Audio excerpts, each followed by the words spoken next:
Assembly ఎన్నికల సందర్భంగా 6 గ్యారంటీలు 7వ గ్యారంటీ ప్రజాస్వామ్య పరిరక్షణ అని చెప్పేసి హామీ ఇచ్చి అధికారంలోకి వచ్చిన తర్వాత 7వ గ్యారంటీ పరిరక్షణని ముందబెట్టాడని చెప్పేసి చెప్పక తప్పదు. గతంలో ఏ మంత్రి వచ్చినా, ఏ ముఖ్యమంత్రి వచ్చినా, లేదా శాసనసభ్యులు నియోజకవర్గాలు తిరిగినా ముందస్తు అరెస్టులు అని చెప్పేసి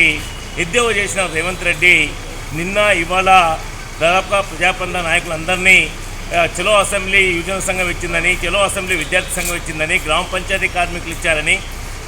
ఎక్కడికక్కడ అరెస్టు చేయడం అనేది, ముందస్తు అరెస్టు చేయడం అనేది ప్రజాస్వామ్యాన్ని పొందబెట్టడం అవుతుందని చెప్పేసి మేము గుర్తు చేస్తూ, మా పార్టీ రాష్ట్ర నాయకులు పి రామకృష్ణని, అట్లాగే మోర్తాడు కమరపల్లి గ్రామ పంచాయతీ కార్మికుల్ని, కారోబార్లని, జిల్లా వ్యాప్తంగా విద్యార్థి నాయకులను అరెస్ట్ చేయడం అనేది ప్రజాస్వామ్యాన్ని కూని చేయడం అవుతుందని, ఈ అప్రజాస్వామిక చర్యల్ని ప్రజాస్వామికవాదులంతా ఖండించాలని, కామ్రేడ్ రామకృష్ణన్ వెంటనే విడుదల చేయాలని చెప్పేసి సిపిఎంఎల్ ప్రజాపంద డిమాండ్ చేస్తుంది.